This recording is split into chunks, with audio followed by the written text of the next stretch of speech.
70% des Français approuvent sa politique. Ils en ont assez de cette guerre. Et le chef de l'État savoure une autre victoire. En ce début d'année 1960, il fait accéder la France au rang de grande puissance nucléaire. La dissuasion est sa nouvelle politique de défense. Le 3 février 1960, à Regan, dans le Sahara, a lieu le premier essai nucléaire français.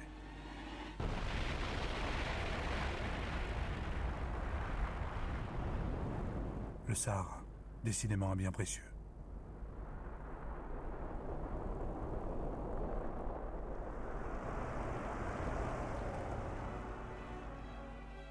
De leur côté, les leaders algériens cherchent de nouveaux soutiens dans le monde.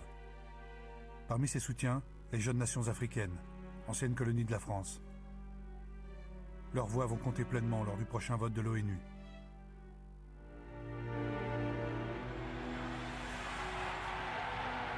Et la Chine. Pour la première fois, le drapeau algérien y reçoit les honneurs et l'hymne algérien y est joué officiellement. Je remercie et je salue le valeureux peuple de Chine dont l'immense courage constitue L'Algérie, toujours département français, est considéré comme un État. Et Mao reçoit Ferhat Abbas comme son chef.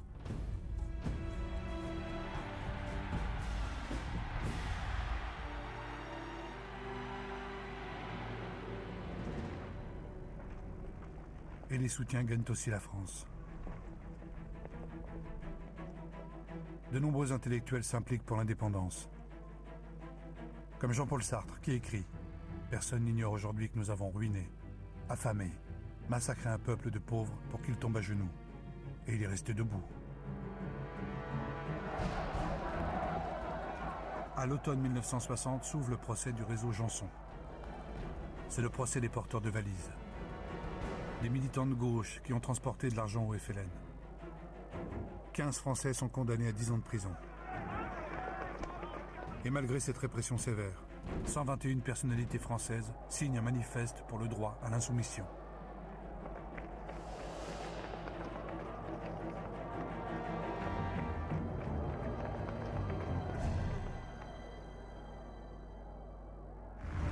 Le 9 décembre 1960, De Gaulle revient pour la dernière fois en Algérie. Dans moins de 4 semaines, va avoir lieu le référendum. C'est un voyage aux très hautes tensions. Car les partisans de l'Algérie française l'ont compris. De Gaulle est en train de les lâcher. Dans les quartiers européens d'Alger, ceux que l'on appellera bientôt les pieds noirs laissent éclater leur colère.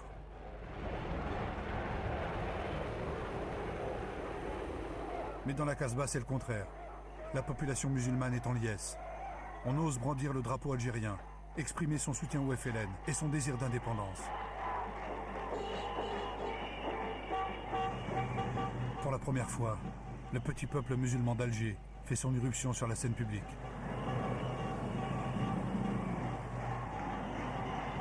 Il s'approprie à son tour les rues des villes pour crier lui aussi ses opinions.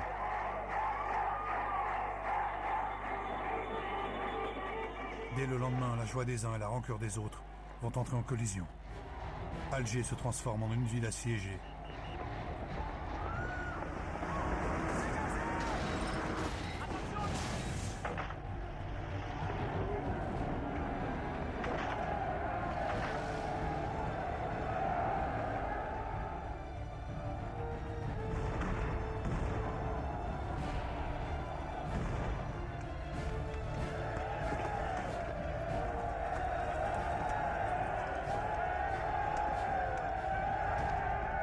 Les forces de l'ordre répriment.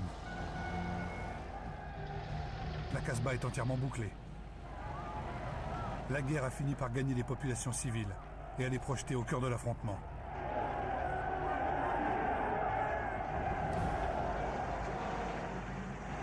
Certains ultras de l'Algérie française, réfugiés sur les toits et les balcons, tirent sur les musulmans qui s'aventurent dans leur quartier.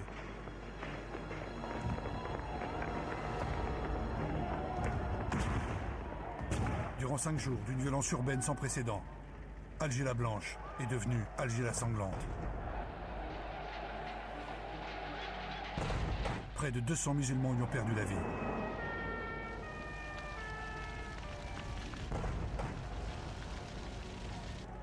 Les Européens d'Algérie comprennent que le rapport de force est définitivement inversé. Malgré la répression et les arrestations, les Algériens veulent être maîtres de leur destin.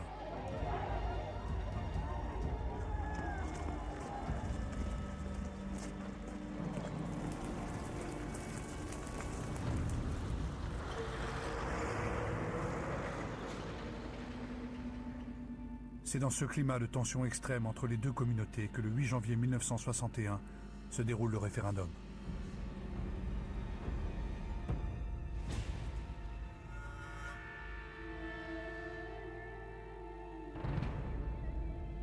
Une seule question est posée en Algérie comme en métropole.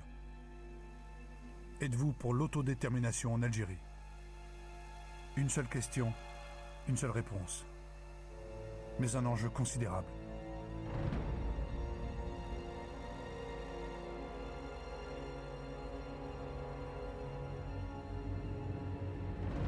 C'est le destin de l'Algérie et de tous ses habitants qui se joue en un vote, et chacun en a bien conscience.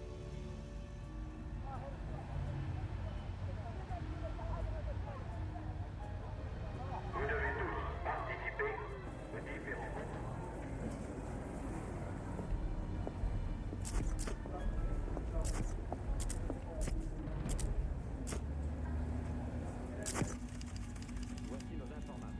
L'opinion publique est prête. Plus de 75% de oui en métropole, près de 70% en Algérie.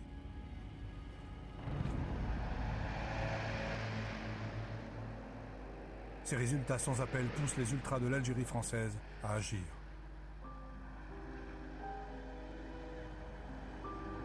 Pierre Lagaillarde, l'un des leaders des émeutes des barricades, a échappé à la justice et trouvé refuge dans l'Espagne du dictateur Franco. Il a rejoint un autre jusqu'au boutiste, le général Salan, interdit de séjour en Algérie sur ordre du président de la République. Ensemble, ils créent un mouvement contre-révolutionnaire et terroriste, l'OAS. L'organisation de l'armée secrète dont l'objectif est de maintenir l'Algérie française.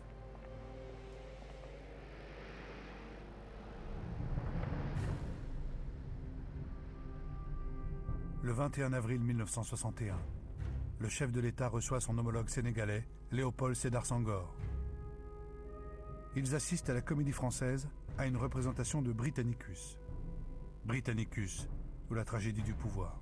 Vous avez vu 100 fois nos soldats en courroux porter en murmurant leurs aigles devant vous. Tout autre se serait rendu à leur discours. Mais si vous ne régnez, vous vous plaignez toujours. Au même moment, à Alger, le rideau se lève sur une autre histoire. Les bérets verts du premier REP s'emparent du palais du gouvernement, de l'aéroport, de l'hôtel de ville, de la radio.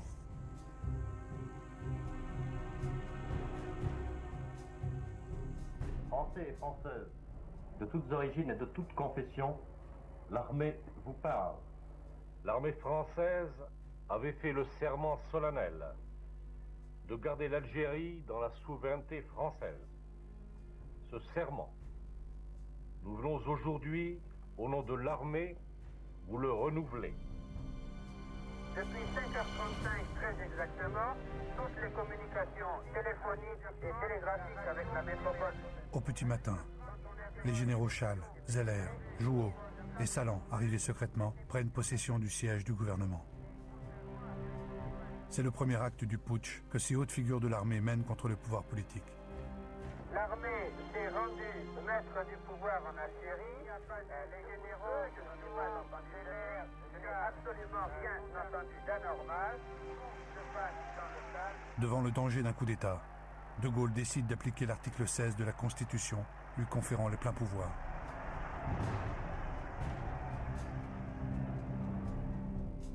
Le soir, il revêt son uniforme de général pour parler à la télévision. Un pouvoir insurrectionnel s'est établi en Algérie par un prononciamento militaire. Ce pouvoir a une apparence, un carteron de généraux en retraite. Ils ne voient et ne connaissent la nation et le monde que déformés au travers de leur frénésie. Leur entreprise ne peut conduire qu'à un désastre national. Le jour même, à Paris, des bombes ont explosé gare de Lyon et à l'aéroport d'Orly. C'est l'OAS qui signe ces attentats. Tout semble converger vers un coup d'État. Le gouvernement craint une prise d'assaut des parachutistes sur la capitale.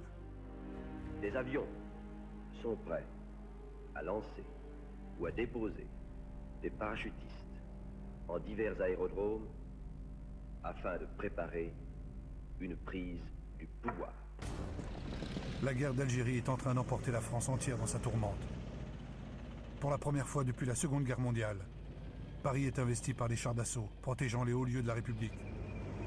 Au nom de la France, j'ordonne que tous les moyens soient employés partout pour barrer la route à ces hommes-là en attendant de les réduire. J'interdis à tout Français et d'abord à tout soldat d'exécuter aucun de leurs ordres. Les Français font bloc derrière leur président. C'est le destin de la République qui est en train de se jouer à Alger. Et ce destin est entre les mains des 400 000 militaires et appelés du contingent. Quel sera leur choix?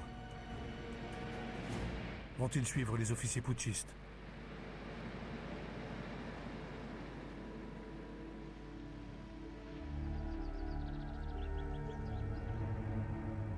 La très grande majorité des soldats profondément républicains refusent de participer au coup d'État.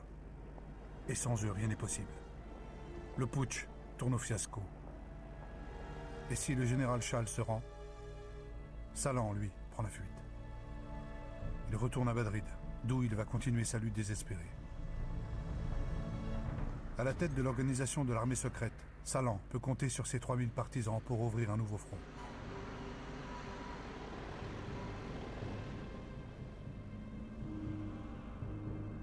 La France va désormais vivre au rythme des attentats de l'OAS. Désormais, des Français tuent aveuglément d'autres Français. Et la guerre s'est déplacée de l'Algérie vers la métropole.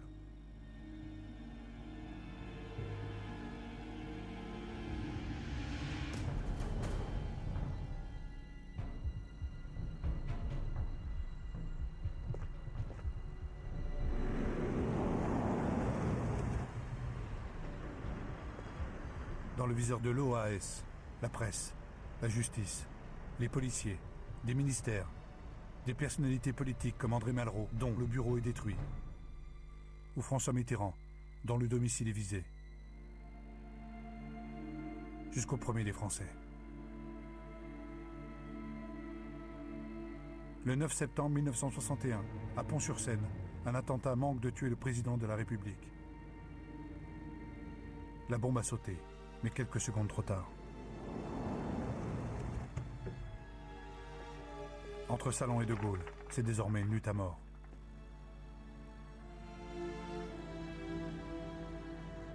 Les Français excédés craignent le basculement dans une guerre civile. Charles de Gaulle redoute que les violences des manifestations d'Alger ne gagnent la capitale. De plus, de nombreux policiers ont été la cible d'agressions menées par les membres du FLN. Pour maintenir l'ordre, il peut compter sur le préfet de police de Paris, à qui il vient de remettre la croix de commandeur de la Légion d'honneur, Maurice Papon. Il lui donne des consignes strictes. Aucune manifestation algérienne ne sera tolérée. Le préfet décide de soumettre les travailleurs nord-africains à un couvre-feu. Ils n'ont plus le droit de sortir après 20 heures.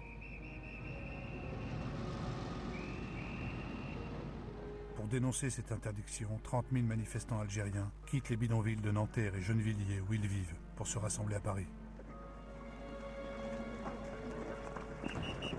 Le préfet Papon ordonne la dislocation de la manifestation. Une rumeur annonce la mort de plusieurs gendarmes.